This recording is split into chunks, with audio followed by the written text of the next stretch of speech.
Bonjour à tous, bonsoir à tous et bienvenue dans ce nouvel épisode. Alors ça va être le guide le plus complet en marchand qui va vous expliquer comment ouvrir votre société à Dubaï, à Sharjah, à Abu Dhabi, en tout cas aux Émirats Arabes Unis.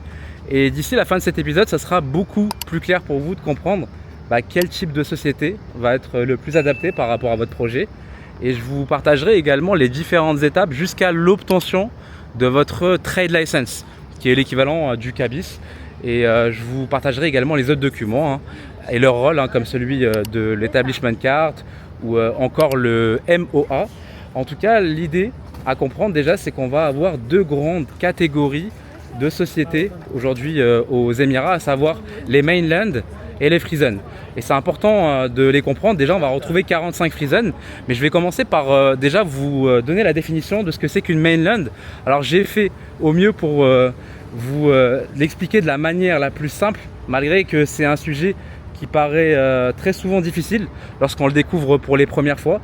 Mais avec l'expérience aujourd'hui, vu que j'ai deux sociétés d'actifs ici aux Émirats, à savoir une mainland et une free zone depuis maintenant plusieurs années, eh bien forcément je vais pouvoir vous expliquer avec beaucoup de recul quelques tips. En tout cas, si vous découvrez la chaîne, ça fait plus de 2 ans et demi que je partage régulièrement des vidéos gratuitement sur cette chaîne avec beaucoup de valeur, où je fais des visites de quartier, où je vous partage mon analyse à chaque fois à travers des chiffres réels, que ce soit sur le potentiel de l'investissement, et où je partage également beaucoup de valeur sur l'expatriation à Dubaï ou aux Émirats Arabes Unis. Donc si vous avez un projet d'investissement où vous avez besoin d'être accompagné sur votre projet d'expatriation, vous avez juste à cliquer sur le lien qui est dans la description de cette vidéo, et si vous hésitez, vous pouvez même démarrer avec un appel de consulting avec moi. Donc on va commencer par la mainland. Qu'est-ce que c'est qu'une mainland aujourd'hui? C'est tout simplement une société qui vous permet de développer des activités ici sur place aux Émirats, et c'est des activités qui vont nécessiter des autorisations locales, comme par exemple l'immobilier, la restauration, le tourisme, la construction ou encore certains commerces physiques. Et en fait ça, c'est justement pour protéger les consommateurs et les résidents, parce qu'imaginez aujourd'hui si n'importe quelle société pourrait venir ici ouvrir sans être soumis à des autorisations, à des réglementations. Par exemple, dans l'immobilier, vous devez passer des examens. Lorsque vous êtes dans la restauration, vous devez justement respecter certaines normes et avoir des autorisations. Pareil pour la construction, pour protéger également les investisseurs. Donc, quand vous avez un projet, en tout cas d'avoir un business physique ici aux Émirats, forcément, ça ne sera pas aussi simple pour vous d'ouvrir une société. Et donc, c'est là où justement vous êtes dans l'obligation d'ouvrir une mainland. Donc dans pas mal de cas justement d'expatriés, pour des personnes qui ont des activités de consulting ou d'e-commerce par exemple, forcément ce ne sera pas par une mainland que vous serez obligé de passer.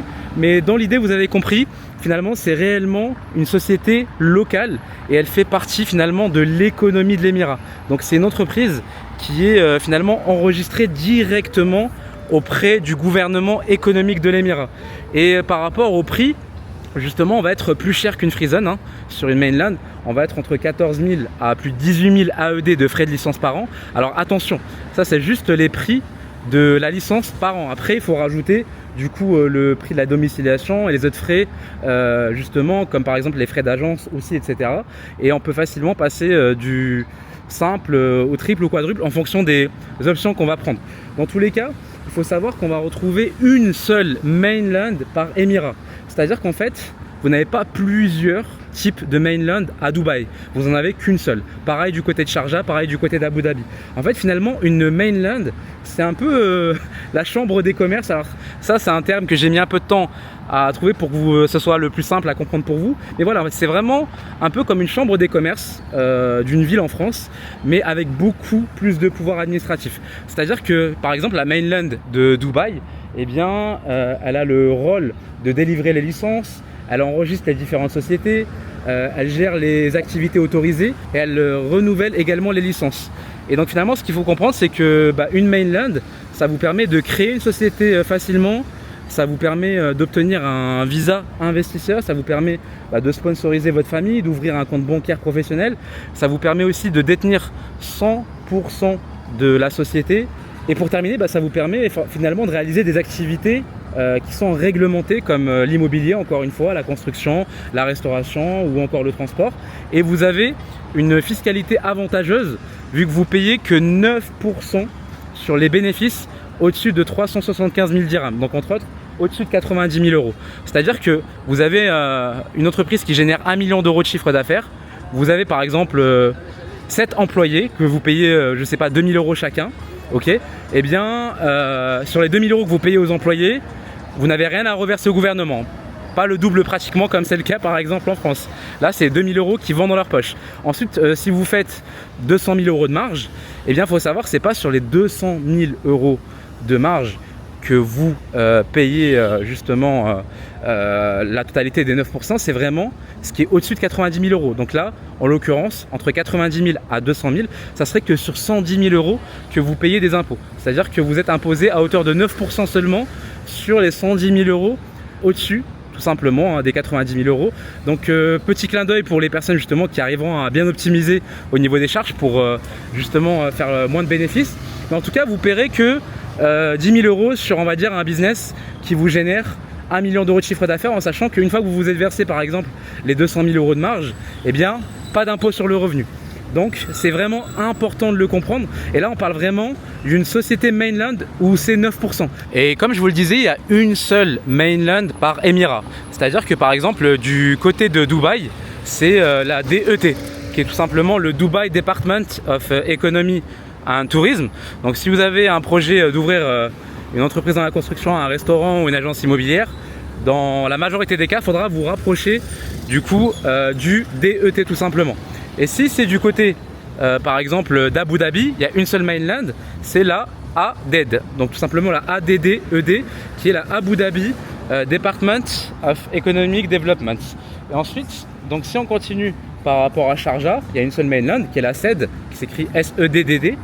Et c'est la Sharjah Economic Development Department. Ensuite, si on continue par rapport à Ajman, qui est le Ajman DED, donc la Ajman Department of Economic Development. Ras Al Khaimah, c'est le RAC DED, donc le Ras Al Khaimah Department of Economic Development. Et puis Fujairah, ça va du coup le Fujairah DED, qui est la Fujairah Department of Industry and Economy. Et pour terminer, on finit par Al Quwain, qui est tout simplement le UAQ DED. Donc si vous avez en tout cas un business physique du côté d'Al Quwain, ce sera auprès de Al Quwain Department of Economic Development. Alors maintenant je vais m'isoler du mouvement pour vous expliquer ce que c'est qu'une free zone. En tout cas vous avez compris ce que c'est qu'une mainland, ou surtout en fait vous avez compris que si vous avez aujourd'hui une activité en ligne ou que vous êtes par exemple consultant, eh bien ça sera dans la majorité des cas pas une mainland qui va être adaptée pour vous, mais ça sera plutôt une free zone. Donc soyez bien concentrés parce que je vais vous donner l'explication la plus pédagogique pour que vous puissiez comprendre ce que c'est qu'une free zone. Alors il faut savoir qu'il y a plus de 45 free zones différentes aujourd'hui aux Émirats. Mais finalement qu'est-ce que c'est qu'une free zone? C'est simplement en fait des zones spéciales qui ont été créées par le gouvernement pour attirer les entrepreneurs, les investisseurs, pour attirer les expatriés et les entreprises étrangères du monde entier. En fait, il faut savoir que les Émirats Arabes Unis sont très très smart parce que, surtout du côté de Dubaï, parce qu'ils ont vraiment compris que déjà que c'est simple d'ouvrir une mainland par rapport aux autres sociétés dans le monde. Pour avoir ouvert d'autres sociétés dans le monde, je peux vous dire que ouvrir aujourd'hui une mainland à Dubaï, c'est pas compliqué, mais ils se sont dit comment on peut faire encore plus simple que ça, parce qu'ils ont compris que vous aujourd'hui, si vous avez un business en ligne et que vous n'avez pas besoin aujourd'hui d'ouvrir un restaurant ici ou d'ouvrir une agence immobilière, forcément vous n'avez pas envie de passer des examens ou de passer des tout simplement respecter des normes ou devoir attendre un délai supplémentaire ou envoyer plein de documents pour ouvrir votre compte bancaire, etc. Ils se sont dit comment on peut vous simplifier encore plus la tâche pour que vous puissiez avoir votre société et puis ensuite avoir votre visa plus rapidement. Et donc c'est de là justement où ils ont créé plusieurs free zones pour faciliter justement la tâche aux entrepreneurs et aux expatriés qui hésitent encore à s'installer ici par rapport à une complexité administrative.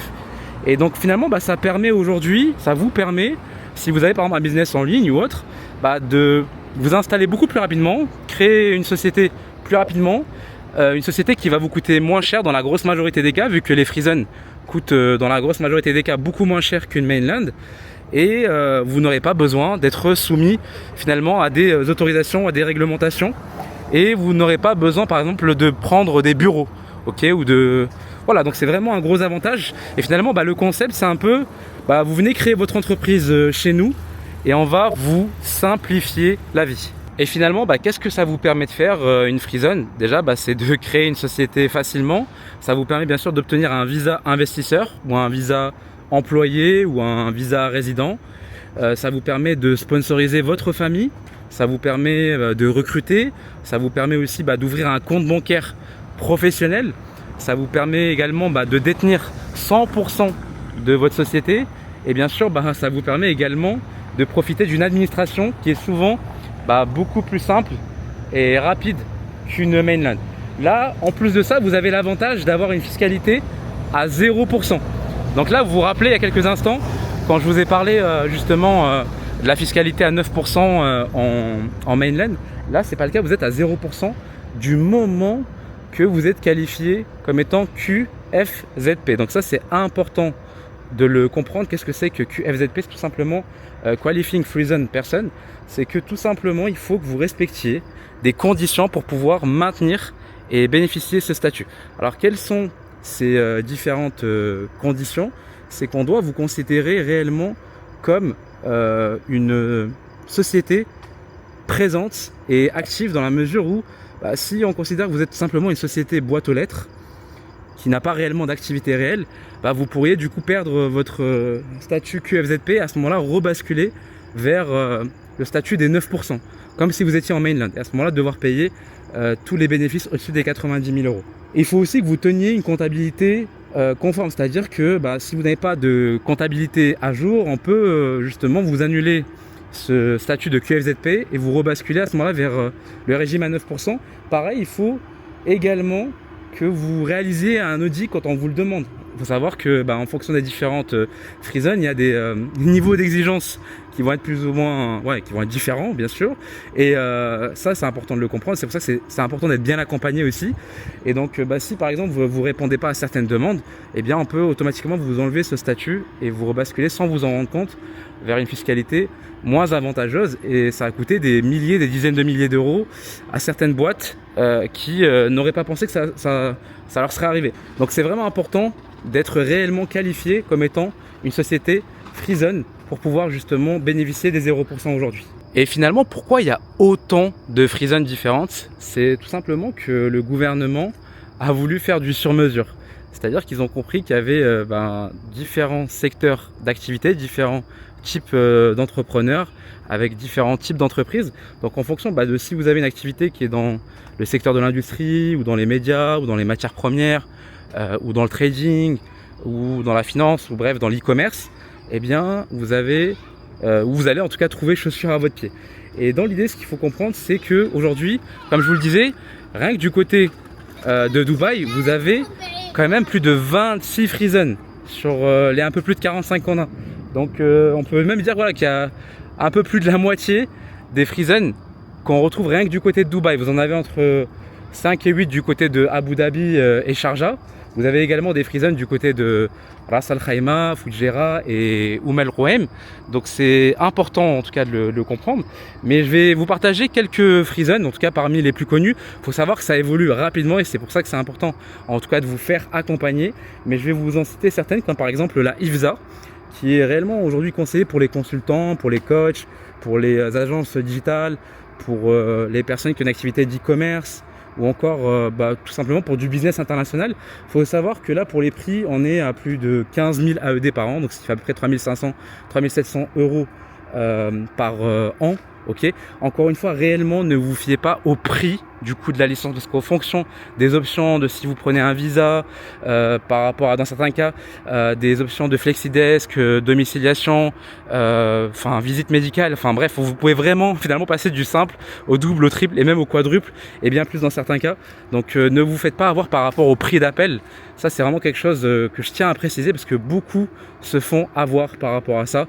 Vous avez des annonces où vous avez vraiment des prix qui vous paraissent pas chers, on vous fait des devis et à la fin vous vous rendez compte qu'une fois que vous avez votre société, on vous redemande de payer des frais pour ci, de repayer des frais pour ça, et en fait à la finale vous vous retrouvez sous 2-3 mois à avoir payé plus du double ou du triple que ce qu'on vous avait annoncé à la base. Donc méfiez-vous de ça, c'est vraiment important à ce niveau là.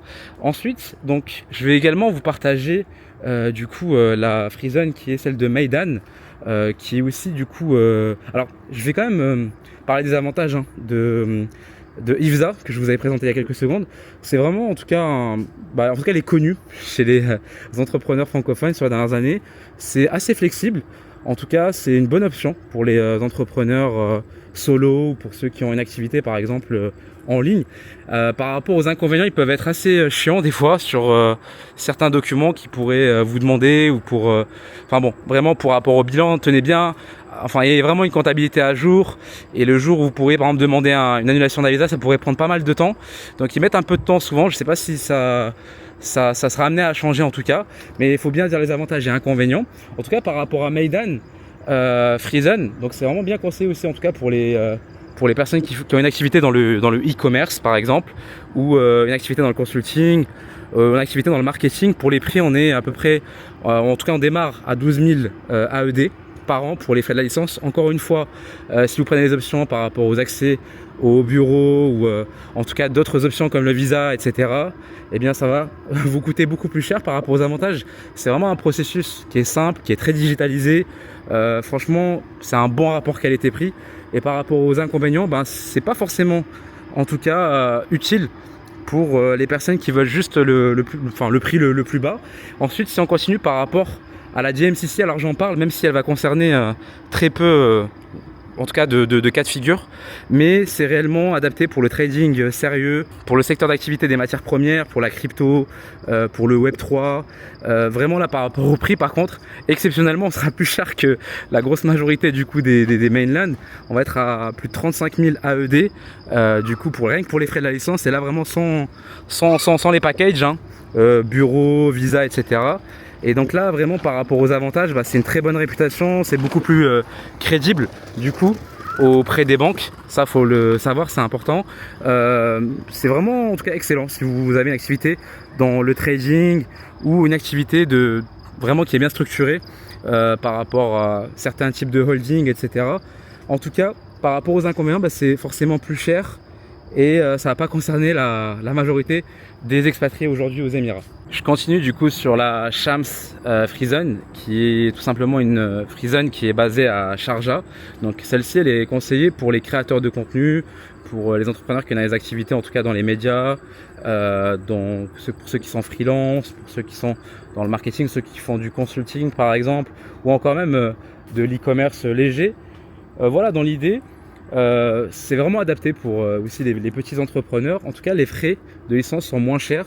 Là, on est entre 6 000 AED pour entre 6 000 à 14 000 AED pour les frais de la licence. Donc là, encore une fois, je ne parle pas des packages et c'est là où ça peut être trompeur. Je le répète encore, mais des fois, voilà, en tout cas avec les options, vous allez prendre plus le visa. Eh bien, vous allez vous retrouver sur un prix qui peut être même des fois plus cher que pour la IVSA ou pour la Maidan Friesen. Donc faites attention à ça. En tout cas, par rapport aux avantages, c'est que les frais de la licence sont moins chers et qu'elle est vraiment bien, celle-ci, pour du coup les créateurs de contenu par exemple, ou pour les freelances.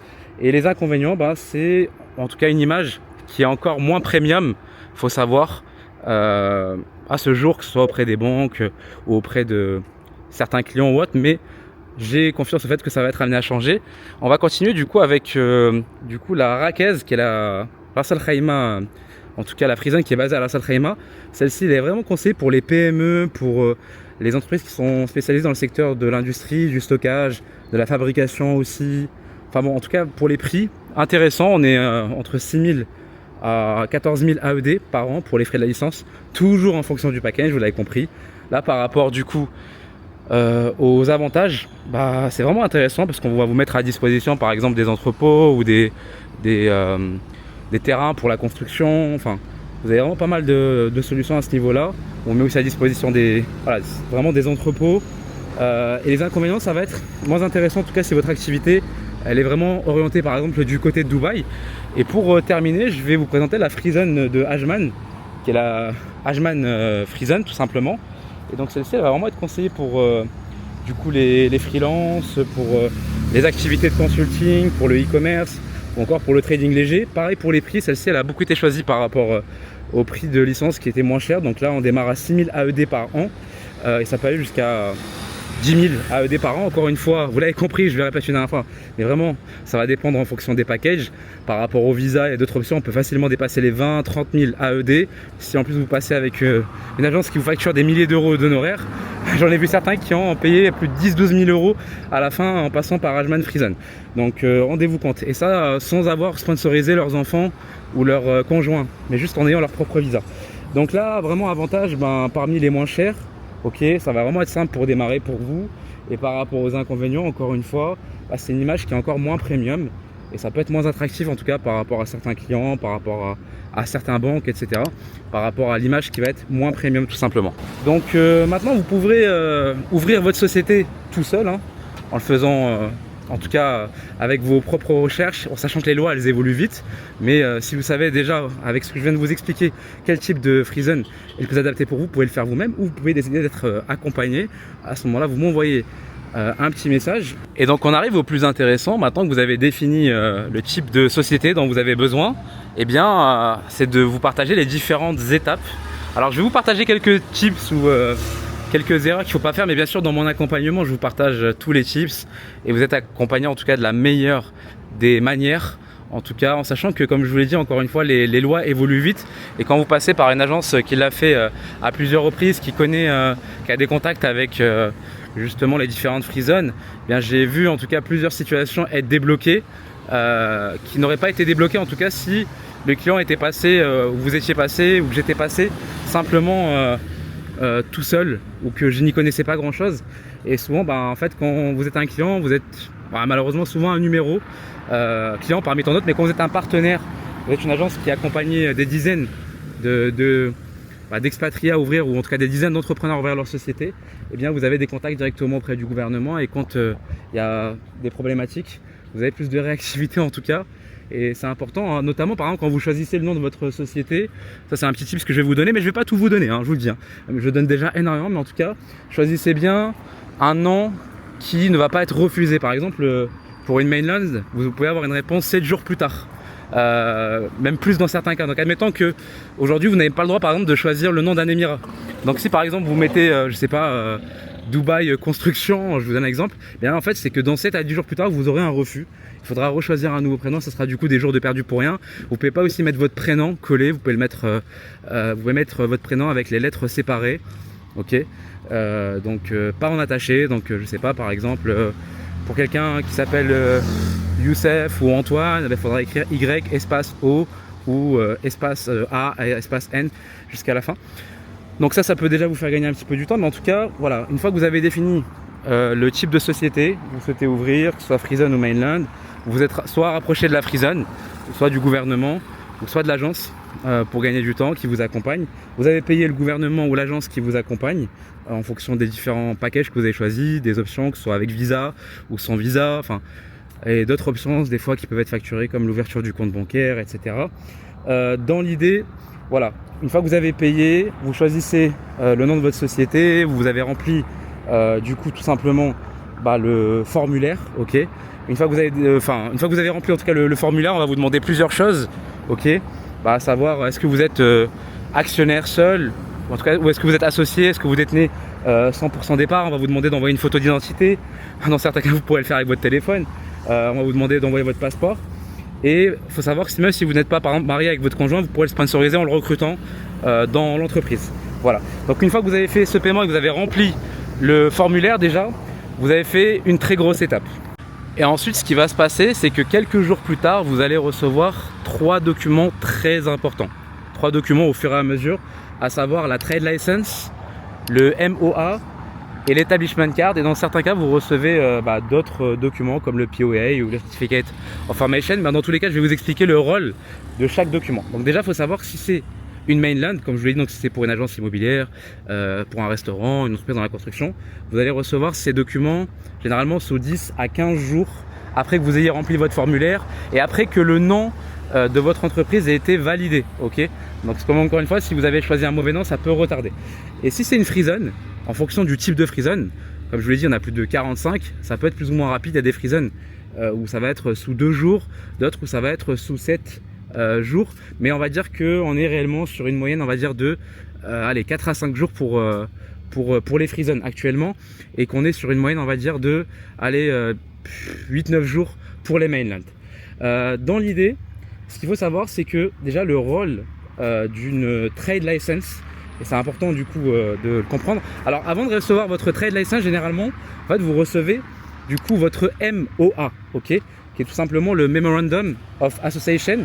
En fait, c'est tout simplement les statuts de votre société. En fait, c'est vraiment le document qui explique qui sont les associés ou les actionnaires de votre entreprise, qui possèdent quel pourcentage de la société, quelle est finalement l'activité de l'entreprise, quelles sont les règles de fonctionnement de la société, avec vraiment les pouvoirs des différents gérants.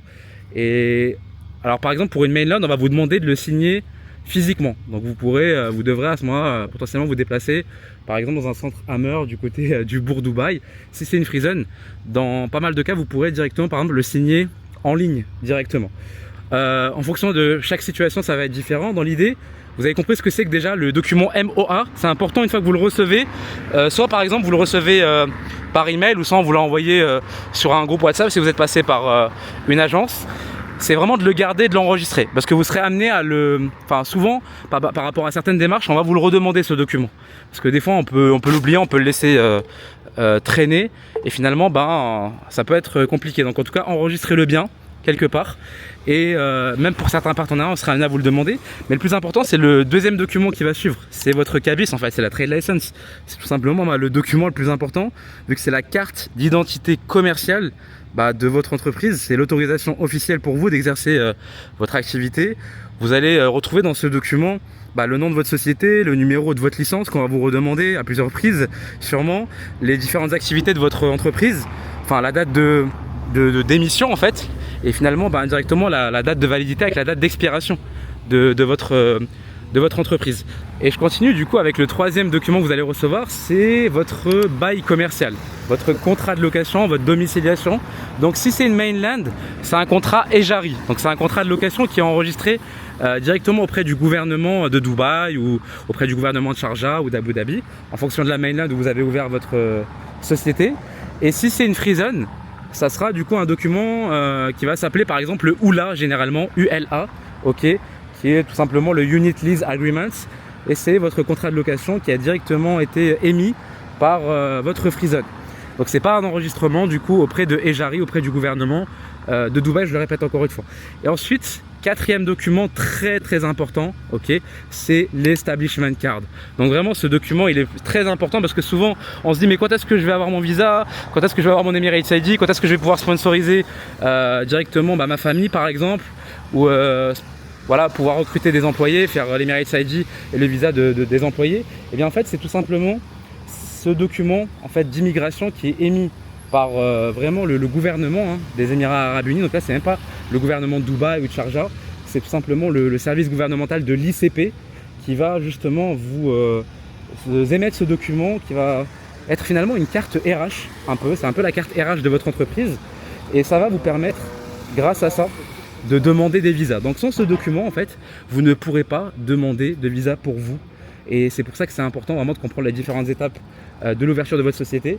Donc voilà, vous pourrez avec ce document là aussi sponsoriser du coup des employés, sponsoriser voilà votre famille à ce moment là, et vous pourrez vraiment effectuer des différentes démarches d'immigration à partir de là. Donc vous avez compris en tout cas les différents types de sociétés, les différentes étapes. Donc là, comme promis au début de cet épisode, normalement c'est beaucoup plus clair pour vous. Est-ce que c'est une mainland ou est-ce que c'est une free zone? Vous savez approximativement quel type de free zone, si c'est une free zone.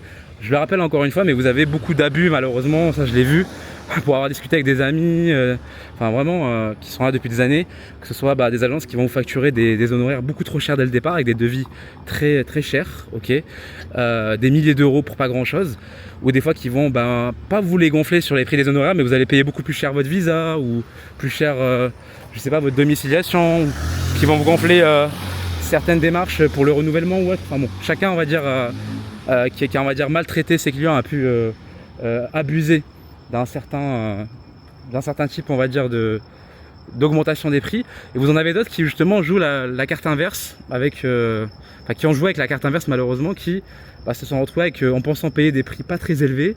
Et finalement, en fait, c'est des frais supplémentaires au fur et à mesure, ou des sociétés qui ont entraîné, ou un type d'activité qui ne convenait pas du tout. Enfin bon, en tout cas, ou même des sociétés qui ont fermé les portes et des personnes qui se sont retrouvées avec aucun suivi.